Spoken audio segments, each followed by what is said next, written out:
Kevin, what do we have here? What do you call this? It's hula hoops on steel pipes. I'm really interested in this. I call this a short game tree.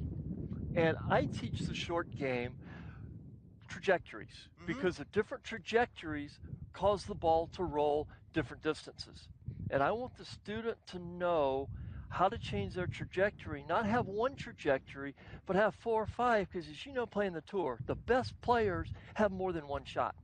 And the more weapons you have, the easier the game is. Well, Max is sitting there looking at these hula hoops, and you've been with Max since he was 6 years old. That's correct, right? yeah. Has he ever missed one of these hula hoops? I mean, I don't want to put any pressure on you, Max, but has he ever missed?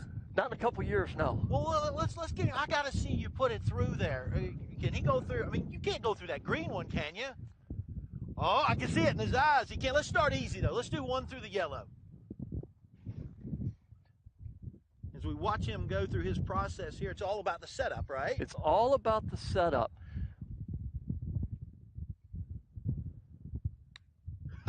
Not only did that go through the hoop, it went through the middle of the hoop. Really good. And 2 you feet. left it short. You got to practice more, kid. I mean, that's 1.5 feet short.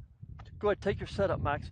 Charlie, the way I teach the short game is I have them have 1 club, maybe 2. I want to preset as much as I can preset. So his ball position sets his trajectory. The handle of the club always points at his belt buckle. That way, as you move the ball in your stance, the loft of the club that you set is there. And it's your reference point.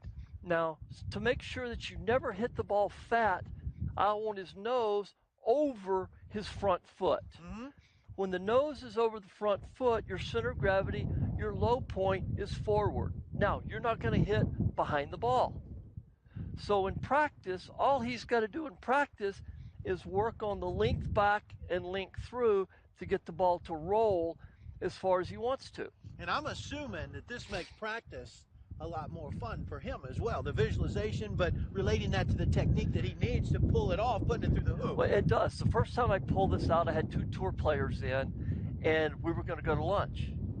And we were late going to lunch because they were just enthralled by doing this. They said, wow, this is the most fun we've had in practice. In fact, one of them called me the next tournament he played. He said, that's my short game has been. I visualized where I wanted it to go. I wasn't so worried about getting it close. I was more into my shot.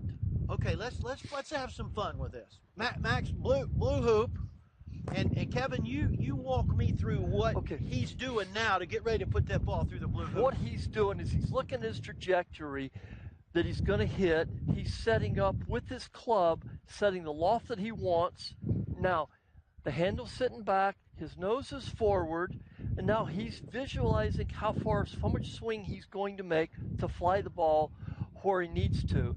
And then on his finish, if you notice, he's going to finish with the butt of the club is still pointing at his center, very similar to what Stan said. I totally agree. I don't like seeing the handle lead, because then you expose the leading edge and you get a dig instead of coming back with the bounce. All right, kid, blue hoop, let's see it.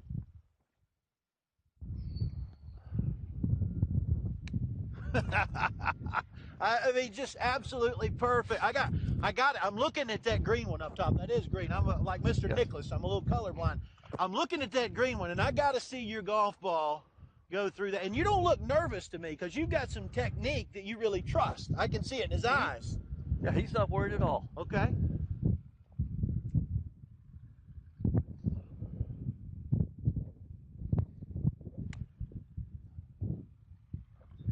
Did that go through there? Was it close?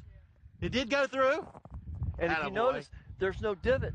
And the reason there's no divot is when the ball's forward, the hands are back, the club's coming in like this on the bounce, so you're not worried about laying the side over and hitting it fat. Really, really neat stuff. Okay, let's go the other end of the spectrum. We hadn't even talked about the red one. Green's no problem up there. We got to get red. That way, you got all of them. So now the ball will go back almost behind his foot because he's on an upslope. So the ball's going to go back, way back. Here, everything's preset.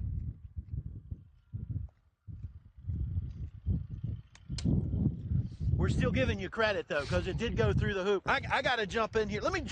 You go stand over there and host. All right, Kevin. I'm going green. Let me see if I'm paying attention. I'm gonna tee it up high like that. Forward in my stance, right? Gonna keep Forward. it pointed to belt loop, right? Yes. Y'all might ought to just move just a little bit. Are you sure? Okay, here we go. Oh, that hurt. It's windy and it's cold here. And I wasn't really paying attention. No, I was. It was great stuff. I'm just old and cold. Guys, great stuff. Kevin, great being here. Appreciate your hospitality here, Cog Hill.